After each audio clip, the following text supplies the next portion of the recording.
que viene de la Universidad Autónoma del Estado de México. No, ya no. Bueno, ya no. Quería hablar de la concepción temprana de las matemáticas de Bolzano. Sí. Well, first of all, I want to thank to Carmen and Carlos for the invitation, and well, to all of you. And so, I will talk on Bolzano's early conception of mathematics, and by that I mean his conception of mathematics till 1817. Okay, that is until the publication of his rein analytische Beweis, of his purely analytical proof. So, to begin with, I will quote his definitions of mathematics, beginning with the one that he presents in the Beiträge, his contributions to a better grounded presentation of mathematics from 1810. And there he says, mathematics could be best defined as the science which deals with the general laws, forms, according to which things must be regulated in their existence. And so this is the definition around which I will be talking today. But before doing that, I want to talk a little bit about his later definitions. That is the one he presents in his theory of quantities, written in the 1830s, where he says, the traditional definition of mathematics that has been given up to now does not say anything else than that mathematics is the science of quantities. That is the traditional definition of mathematics. And then, later, just to be sure that he was keeping that traditional definition till his last day, in the new Anti-Kant, written by Prihonsky, but with collaboration of Bolzano, one reads, to us, mathematics is the science of quantity. So far, it seems that there was a big shift there between 1810 and the 1830s. When you say quantity in German, it's Grossen? Sorry. Yeah. I'm translating Grossen. Yeah. Magnitude. No, I'm translating. Yeah. I know. Okay. Yeah. Maybe we can talk about this at the end. So, as I said before, let me say a couple of things about his later conception of mathematics. So about Bolzano's late stance. What is the notion of quantities underlying his traditional definition of mathematics? Well, it's not the traditional definition of mathematics. He says, for example, in his theory of quantities, in a narrow sense, one could understand by quantity what one usually calls continuous quantities. In a broader sense, one could take the word to include both the continuous and the so-called non-continuous or discrete magnitudes, and nothing else. In its broader sense, we call any object a quantity when we consider it as belonging to a species of things. Between any two of those, we can assert one and just one of the following reciprocal relations. Either they are equal or one contains a part that is equal to the other. A similar definition of quantity can be found in his theory of quantities, published in 1837. And then, just to say a little thing more, in his paradoxes, written in between 1847 and 48, but published in the 51 by Prihonsky, precisely, he wrote, not only are all numbers also quantities, but there are even more quantities than numbers, because also the fractions and the so-called irrational expressions designate quantities. So what I want to point here is the fact that while he preserves the traditional meaning of an appellation of the appellation number, but preserves the expression of the traditional definition of mathematics, he changes the meaning of quantity. So it's not exactly the traditional definition of mathematics, the one that he's defending later. But also, well, concerning this, Paola Cantú precisely defends in a paper of 2010 that this is not a U-turn in Bolzano. She argues that Bolzano is constantly talking with Kant there. And so there is no U-turn there, but only a shift of stance against Kant. That's her position. But while I'm quoting Cantú because I agree that Bolzano is constantly talking with Kant in some aspects. And this is important for me for what I will explain of his early conception of mathematics. But we also have this quote from his, the seventh section of his Grossenlehre, that is his Reinen-Zahlenlehre, where he says, the infinite number concept which the expression S designates is measurable. This is an example of an infinitely small positive number. This is surprising for a reader of Bolzano, because in his early works, he said this: calculus is based on the shakiest foundations, for example, on the self-contradictory concepts of infinitely small quantities, which are smaller than every conceivable quantity. This is from his work of 1816 on the binomial theorem, but it is precisely the point where he introduces his notion of variable quantities omega, which normally are understood as an early version of the epsilon delta definition of a limit. No? So there is that. And then, well, some authors, as Ross and Rifayova, have pointed out that precisely this shows that by the 1830s, he had already gone a long way towards developing a bold, original framework for a theory of real numbers. So that's the late Bolzano, just to have it clear. And now I'm going to explain what happened before this. So, what are quantities, what are forms, and what are things for Bolzano? Because we read his definition. Mathematics is a science which deals with the general laws, forms, according to which things must be regulated in their existence.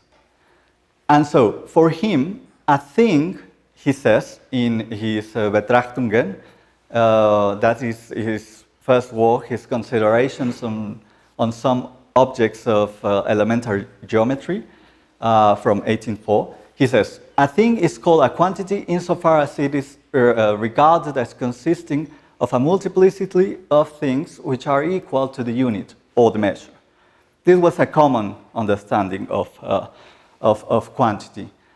But then he says, he's discussing in this work, at the beginning of this work, he's discussing the notion of mathematics. And so, before offering his definition of mathematics, he discusses a couple of definitions, Kant among those.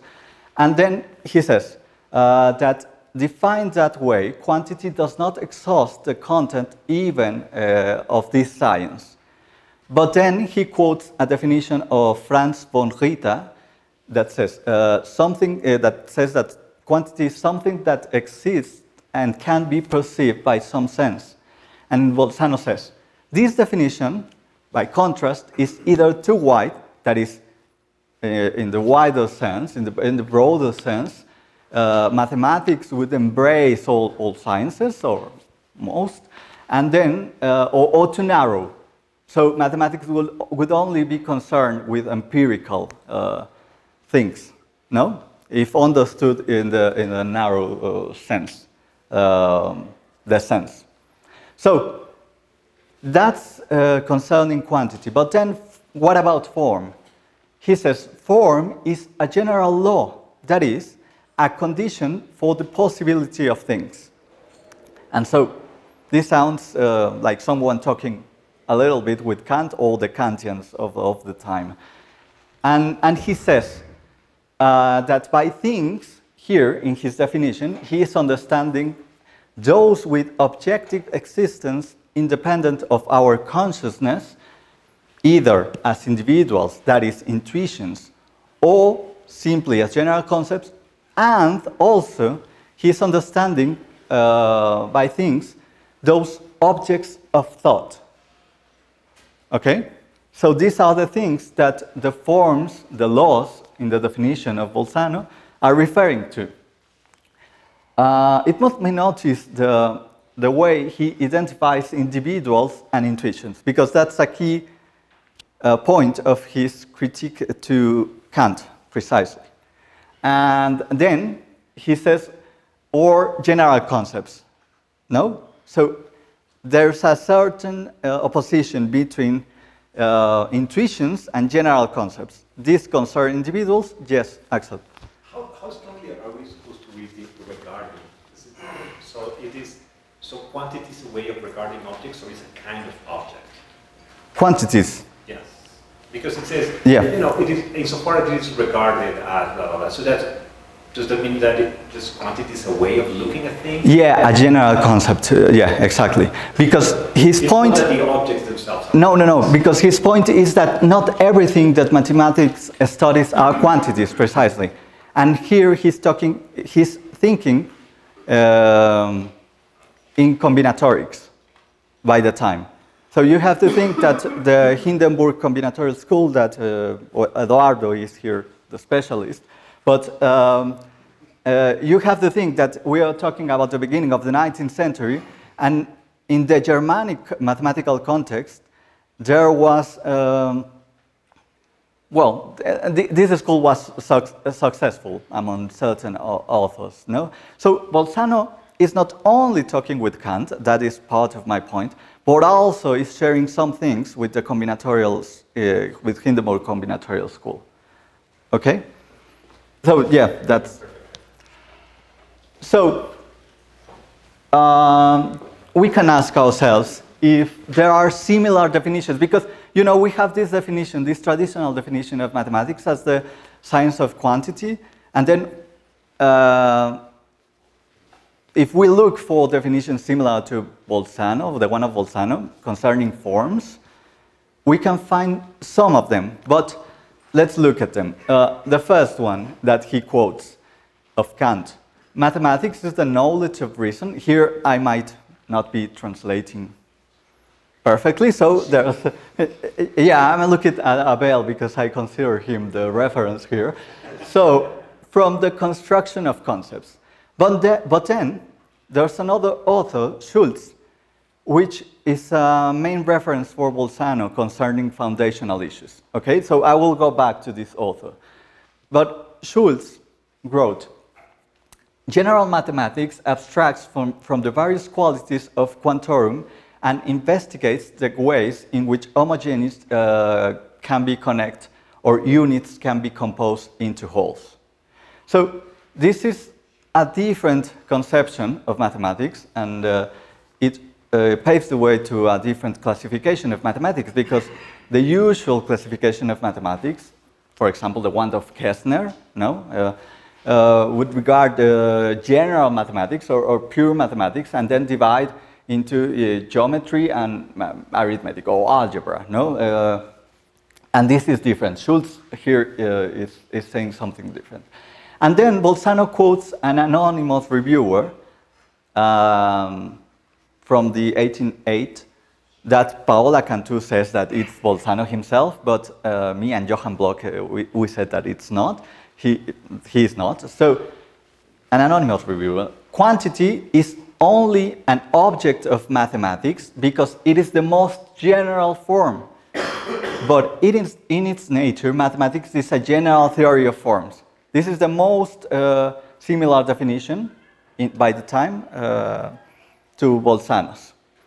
But then we can also find precisely among the authors linked to the combinatorial school similar definitions of mathematics, but saying that mathematics is the science of the forms of the quantities. No?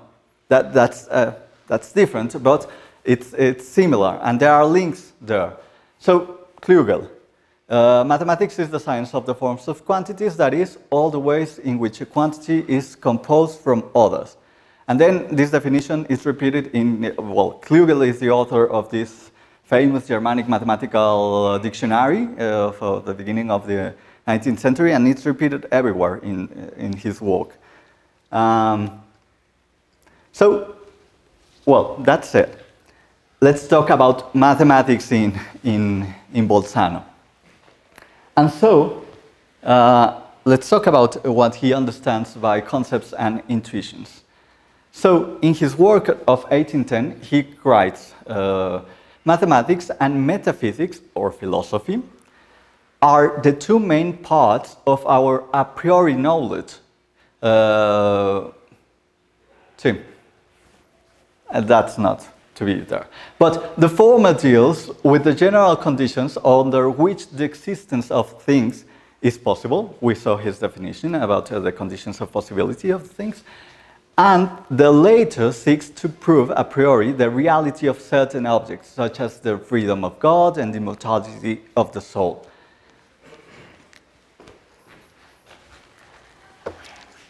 And then, in the same work, he writes, all ideas are either intuitions, that is, ideas of an individual, or concepts, ideas of something general. So one can see here where is going Bolzano, no? Because for sure, if mathematics is the science, yes, Abel. Father. Yeah. Bolzano, because I think that is important in this point. Yeah. So he's saying if mathematics deals with precisely with concepts, with generals, there is no place for intuitions in mathematics. Not only that, but for him, intuitions precisely, he says, this concept of a pure, that is a priori intuition, seems contradictory. I don't understand what you want to tell me when you said intuition a priori, no, in this sense. Because for him, it must be noticed, intuitions are necessarily empirical, and thus they are alien to mathematics. They are? Alien to mathematics, no? So he grounds the possibility, this is Cantu, of imaginary or ideal quantities on the independence from intuition and imagination. I'm going too fast. So, here Bolzano, for example, says, okay, let's think about a line, an infinite line. I have no pictorial image, which was an interpretation of Kant among Kantians of the time. For example, Michelsen, the translator of Euler to German. Well, it's not well known, but Michelsen, and Germanic also.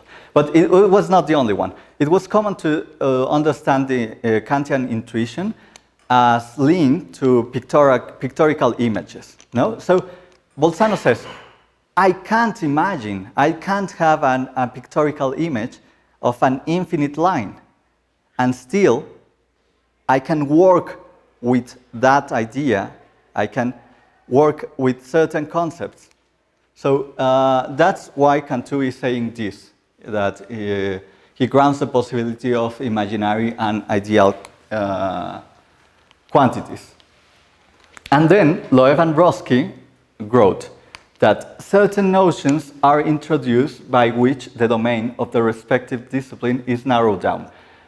Loew and Brodsky wrote this article, and I agree with them because they said their thesis is that Bolzano, at least his rein analytische Beweis, reflects a transition from a formula-centered way of doing mathematics to a concept-centered way of doing mathematics.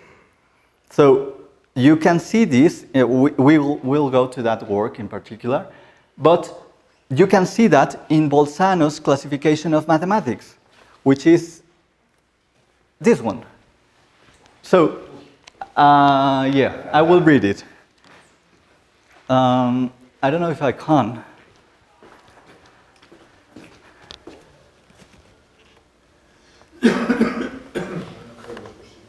No, I don't think so. Yeah, sorry, but I will read it to you. Okay, perfect.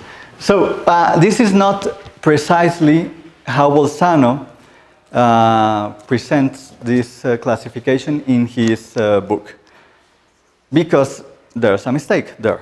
And I think it's better the way that Bloch does this. So for Bolzano, first, you have, so we said, we saw his distinction between philosophy or metaphysics and mathematics, no? And then, so mathematics deals with free things, okay? As such, it says in the top. And so, general mathematics includes etiology. Is someone familiar with this? Etiology? Etiology. By the time it was familiar, but it was related to the diseases. I don't know if, yeah, I will go.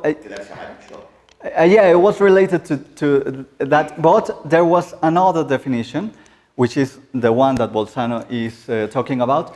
That is the science of the grounds. Okay? Yeah, I will go back to that, because later Bolzano thinks that etiology is not to be part of mathematics. It's to be what the textbooks, the Germanic textbooks of the 18th century, included at the beginning of the text. You can say the logic or the mathematical, on the mathematical method, but it should not be part of mathematics. But here Bolzano includes this, the science of the grounds, okay? Of the general grounds, because then you have temporal etiology, which is concerned with the cause. That's different. So let me say a couple of things more there. For the Leibnizian Wolffian tradition, there were some principles that were included among ontology, such as the principle of sufficient reason. Yeah? Well, Bolzano is including those here. So what those were for the Leibniz and Wolff, Bolzano is including them here. So he says, for example, he only published the first part of the Beiträge, okay? But the second part was written, it was not published. And in the second part, unpublished, he explains more this concept of etiology. And there he says, he presents a version of the principle of sufficient reason and says something like, anything I know has a ground that explains why I know it. That's the principle for Bolzano. And that principle is part of etiology. Okay? Well, it doesn't matter. Okay. So, anyway, you have arithmetic, algebra, analysis, and combinatorics, which is a surprise because only those authors that were taking into account what was going on with the combinatorial school would do something like this. No one else would include combinatorics among the general mathesis. This is really surprising. And then you have special mathematics, and you have chronology, geometry, temporal etiology, mechanics, and those deals with unfree sensible things in abstracto, geometry and chronology, one in time, one in space, and then in concreto, no? And you have temporal etiology and mechanics. Well, this is Bolzano's classification of sciences. But what Loew and Roski said is really important because this is rooted on concepts. Yeah, and this shows that Bolzano is giving a crucial role to concepts in his conception of mathematics. And not only in his conception, as we will see, but in his way of doing mathematics. So, also, it should be noted what Bolzano said about foundations. And so, as I said before, at the beginning of his Beiträge, he wrote, a work on mathematical method is logic. And then he says something like, and therefore, there's no part for it here in mathematics. But I will say some things. And then he explains a couple of things. And as I said, etiology is the science of the general notion of ground, or Grundlehre, and so can precede all of mathematics as an introduction. As I said before, this was what in the Germanic textbooks of the 18th century was included before talking about, for example, about numbers and quantities. No? They were talking about what mathematics was, what were definitions, axioms, and these kind of things. No? And then he wrote, in the realm of truth, that is the collection of all true judgments, a certain objective connection prevails, which is independent of our accidental and subjective recognition of it. This is important because, as we saw, his classification goes from general mathematics to particular mathematics. And what he's saying here, for those who ignore this, but Bolzano is normally considered one of the fathers of arithmetization by some authors, but one of the first authors that paved the way for the modern analysis. No? And for example, his work of 1817, his Rein-analytische Beweis, precisely shows a way of doing analysis in a pure way, no? Detached from geometry, among other things. But it's not only that. It is that he is also taking into account this idea, the idea that in the realm of truth, the collection of all true judgments, a certain objective connection prevails. And so, here are some of the principles that we can find in his works. So, for example, in the Considerations of 1804, he says, proper scientific proofs, demonstrations, should follow such order. First, then, the obviousness of a proposition does not free from the search for a proof of it or the understanding of its impossibility. This is crucial because for the previous Germanic mathematicians, for example, Wolf and company, an obvious proposition did not require a demonstration. And so Bolzano is criticizing this kind of doing mathematics. He says, even if it's obvious, as the intermediate value theorem, that was something that no one would question, but there was no pure proof showing the objective connection. No? That's what he is doing in his work of 1817. So he is doing that, but also, I will go to a couple of things more. Do not use alien concepts to the theory of the thesis to be proven. So you cannot use the concept of motion, for example, for geometrical propositions, for example. But not only that. For Bolzano, you cannot introduce considerations on the plane when talking about lines or angles. You don't need the plane for Bolzano to talk about lines or angles. Then you introduce the plane. But this is precisely why he criticizes Euclid, because he says, okay, Euclid, different from both, always tried to prove a proposition even if it was obvious. Okay, that he's praising there Euclid. But then he says, Euclid mixed everything. So you go to the elements and then you have suddenly a line, suddenly a triangle, and suddenly the plane is considered, but it's not gradual. It is not showing what Bolzano considers the objective connection of truths. And so also he says that there is at most one correct proof for any truth in the order, and proofs proceed from general to specific and from simple to complex propositions. So these are the ideas underlying his way of doing mathematics. So just to be clear of what's going on here, as I said before, in the Betrachtungen of 1804, he wrote, propositions about angles and ratios of straight lines to one another in triangles should not be proved by means of considerations of the plane, as the concept of motion should not be used to prove purely geometrical truths, as the geometrical truths should not be mixed with the analytical truths, because analysis pertains to general mathesis, and then geometry is in a second plane.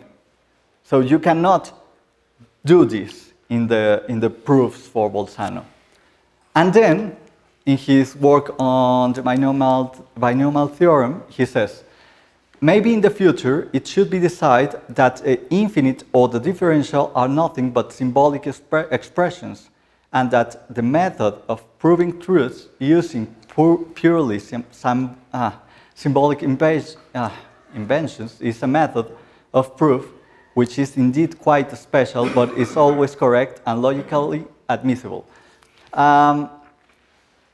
I'm quoting this because, as we saw at the beginning, in his paradoxes, he is saying that quantities are more than numbers, and that among those quantities that are not numbers are the fractions and those called irrational expressions. So, by this time, he is considered what we call imaginary numbers as symbolic expressions. They are not quantities, not numbers, they are sort of tools. Okay, this was common by the time, this consideration of symbolic expressions. And then, in his purely analytical proof, as I said before, is an attempt to provide a strict demonstration, a proof that situates the theorem in the objective order. And he rejects proofs depending on geometrical truths, proofs using the concepts of time and motion, but then he rejects one proof of Lagrange, but for different reasons. Namely, he rejects this proof for depending on the decomposition into factors. What does this mean? What he's saying here is that, you know, his work of the 1817 deals with the intermediate value theorem.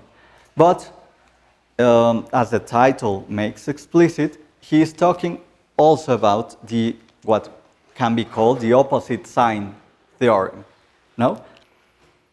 And so at the beginning he says that, well, concerning this, Gauss offered a procedure, a correct procedure for the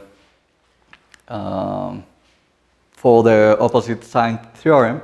And so what he's saying here is what I pointed out before, that you cannot use complex. Let me go back.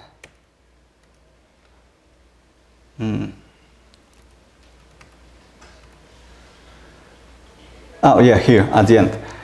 Proofs proceed from general to specific and from simple to complex propositions.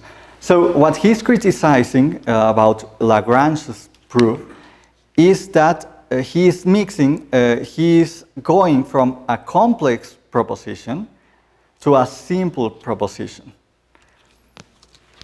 And this is related to, yeah, well, that's Bolzano's point of view. But he's working according to what he considers this objective connection. Yeah, that's the one that I've already finished. So, just some final remarks. I have plenty of time. It should be noted, I said before that, for example, Paola Cantu points out about this U-turn in his definition, not a U-turn in his definition of mathematics. But it should be noted that in 1840, in his mathematical diaries, Bolzano had already changed his opinion on the definition of mathematics. And in fact, in a note, he describes general mathematics as the science of abstract quantities and special mathematics as concerned with a specific kind of quantity. This, to me, sounds more or less like something that Marco and Ferraro said about algebraic quantities in Lagrange. This notion of general abstract quantities, no? So, and this is not a coincidence for me, because Lagrange was linked in a way to the combinatorial school, and Bolzano, as I have mentioned, was linked in a way, in a theoretical way, if one wants to put it that way, also with the combinatorial school. So there are common points here in this conception of abstract quantities, general mathematics dealing with these abstract quantities. And well, there are also other things. I talked about this some weeks ago. For example, in his work on the binomial theorem, he's working with finite segments of infinite series, a procedure to avoid precisely working with the infinite, because he rejected infinite by that time. No, but also it must be stressed precisely that his program was partly rooted in inherited views and practices, but at the same time it had groundbreaking features.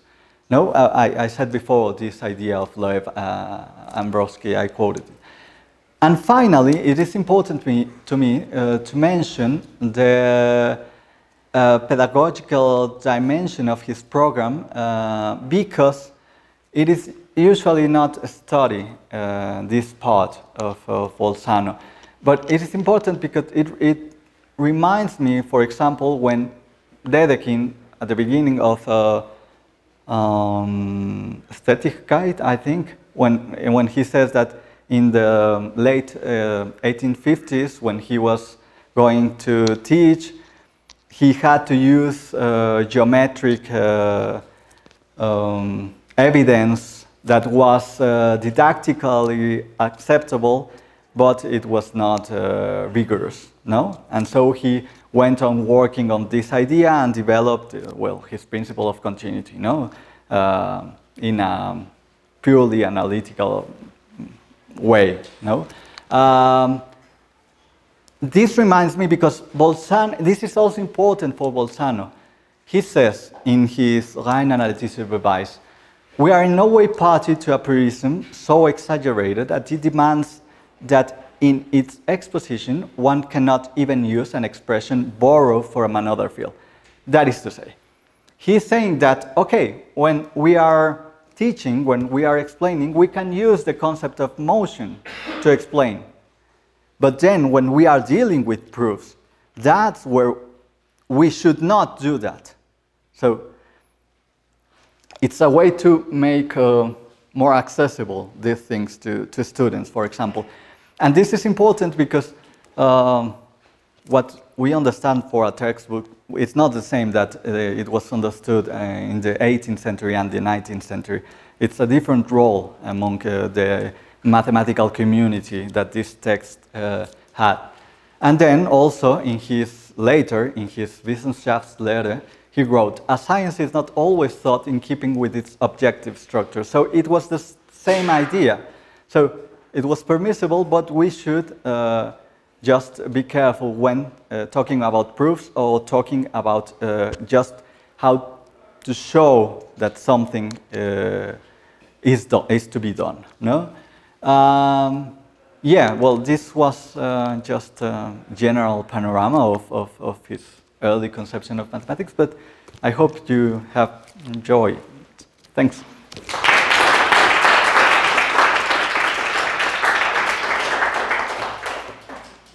Carlos. Me estoy habituando. Sí, me no, sí, sí, sí. I have several remarks, but we will talk later. Just a simple question.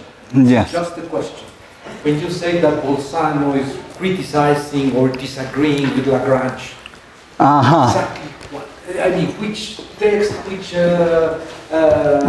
paper of Lagrange he's talking about? Because so yeah, you didn't say, I think. No. I'm going criticizing Lagrange. I'd like to know what. Yeah. I'm going to read this. The fact remains that such a derivation could not be called a demonstration, in that the second proposition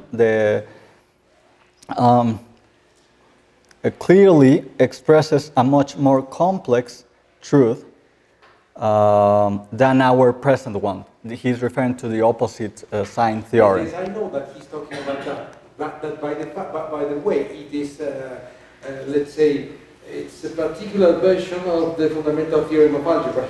Yeah, exactly.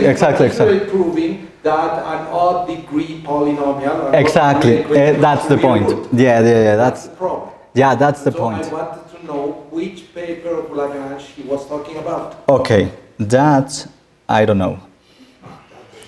I have to check the manuscript. If it is the paper which I think he's reading, then Bolzano is misunderstanding. No, he's wrong, because the first one who made these critics toward the argument of the factorization is Lagrange himself. Okay. Lagrange himself says, I give this argument, but later he says, of course, this argument, this proof is misleading. Okay. So, yeah, I have no idea. That's what I wanted to know. Yeah, I have no idea. I need to check it. The proof of general proof of power through the development of the function? No, exactly. It's not the theory of analytic functions. No. It's not the reflection of algebraic equations, which I talked about yesterday. Is on the Which proof is misleading? The one which uses the factorization theory in order to prove the existence of a real root. Mm-hmm. And why is it misleading? Because you are, before that, you are assuming that complex roots appear always in number third. I mean, in fact, what you are assuming is that if you have a complex root, then the how do you say, the a plus b plus the conjugate root. Could it be the conjugate number, complex number is also which you cannot prove, because then you are assuming the form of the complex roots. Mm-hmm. About this proof. That's what I was asking. Exactly that was I was asking. Quite strange. That's exactly what I was asking. Carmen. Can you put your last slide back on? Yeah. I have a comment and a question. On what? The last two. Okay. Yeah. Actually, yeah. I'm pretty sure that's how we teach today. That is, when we teach, we're allowed certain things that would not be admissible in a formal proof or a natural proof.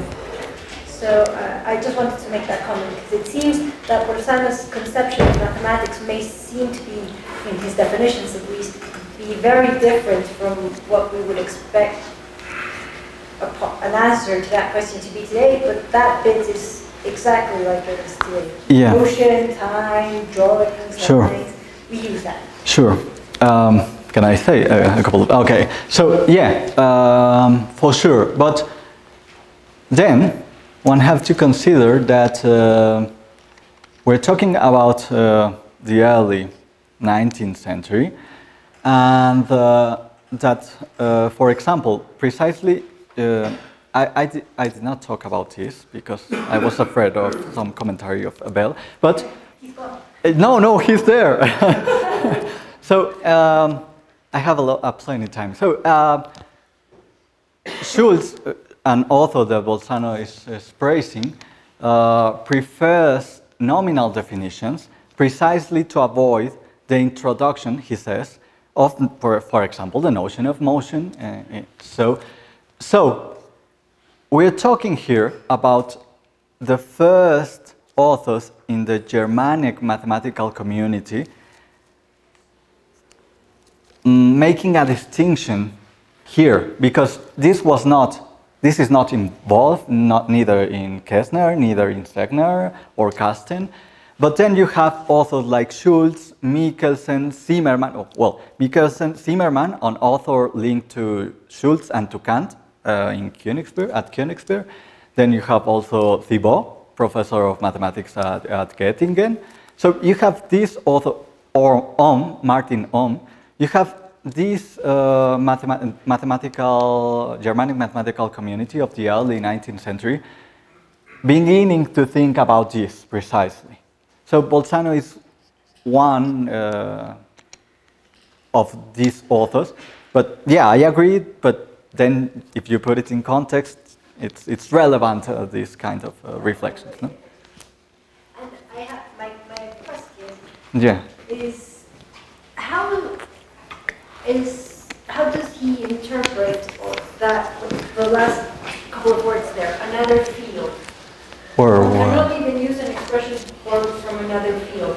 Because you mentioned as an example things that we could say, so you're proving something in geometry, you shouldn't use something from mechanics. Yeah, exactly. But so if I'm proving something in analysis, can I use something from algebra? Yeah.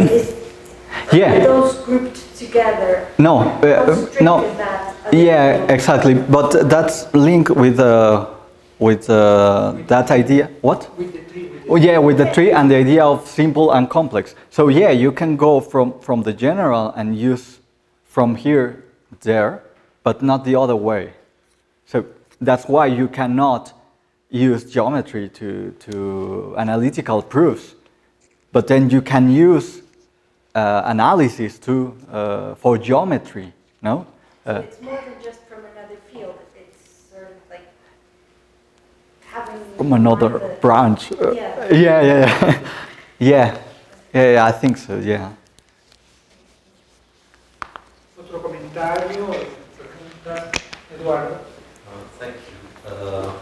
I just want to say that the link between Bolzano and the combinatorial school is more than the theoretical link. Yeah, sure. Because this idea of symbolic expression and the manipulation, combinatorial manipulation of symbolic expressions, is the very main idea of the late combinatorial school program by Burman, for instance. Okay. It's very important to make the link with this idea. Is almost a combinatorialist here. Yeah, sure, and that's why I was saying. Yeah, I agree. I mean, I was saying the way he worked when working on the binomial theorem precisely. I think that's also linked the way he's dealing there with the problems, the mathematical. I mean, his mathematical practice is, Yes, it's in the same tradition. Yeah, but there are also other things. That's the key issue with Bolzano, that you have that, but also this debate with the Kant and the Kantians, and it's a mixture of fronts. I don't know how to say it. Germán. Maybe my question is simple, but I don't know. Oh, those are the... I've always wondered what does simplicity and complexity mean. Okay, yeah, sure. And when Bolzano says, you must have political definitions, like, sure. Good. is it a subjective notion, or is it... Good question, because I avoid also that, all that, but so he talks about David Treger, the work of the 1810. He begins talking about the definition of mathematics, and then the second part is on the mathematical method, which I did not explain. But there, and then is the part devoted to Kant, no? A whole part devoted to Kant. But then, about mathematical method. So, for him, he says, we have been so grown, beginning by definitions. Definitions are not the first in mathematics. And then he says, what's first? Because definitions involve a composition of concepts, no? And this idea of composition is a key idea in Bolzano, because he says, what we have first are simple concepts, no? And then you have to remember the objects of thought that he was talking about. So we have simple concepts, and then we must have, what he says, an insight about how these simple concepts will combine. And then we have designations.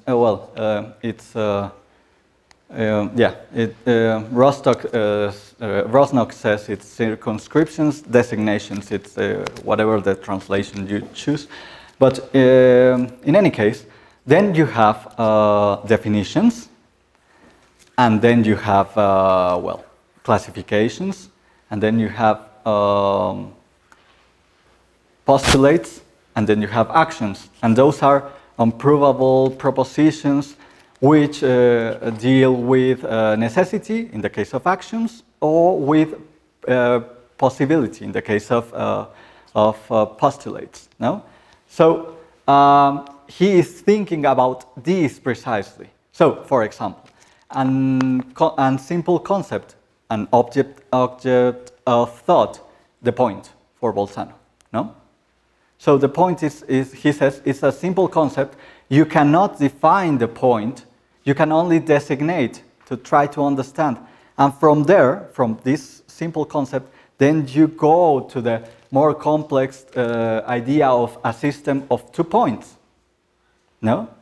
And then, so he's thinking precisely about this when he's talking about simplicity and complexity. He's thinking about how mathematics should be constructed from simple concepts, not definitions, towards theorems and so on. No? Yeah. Thank you. Yeah. If I understand well, you suggest, among other things, that there is a change of Bolzano's conception of mathematics, starting from a conception that is tied in some way to the problem of algebraic analysis by Lagrange and combinatory school, to a conception that focuses on the notion of quantity.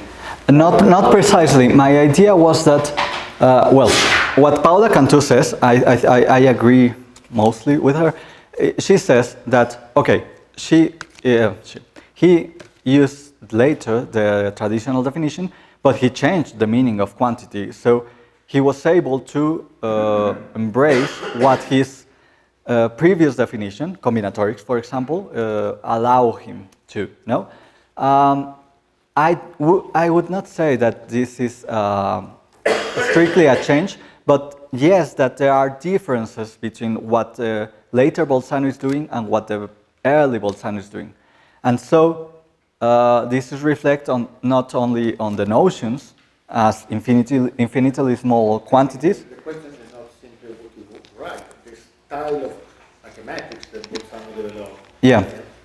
age is certainly not Lagrange and not combinatorial. It's another sort of mathematics. The later, you... Conceptual mathematics. Yeah.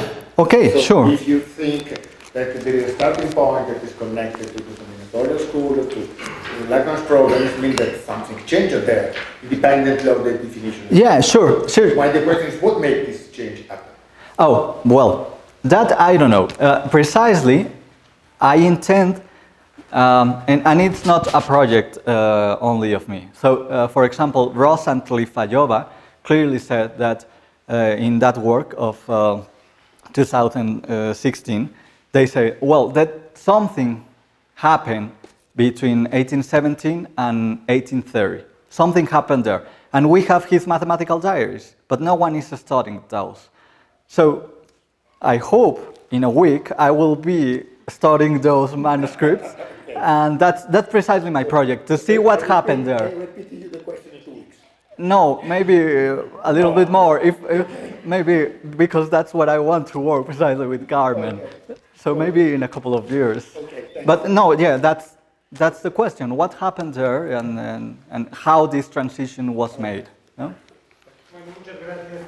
Okay.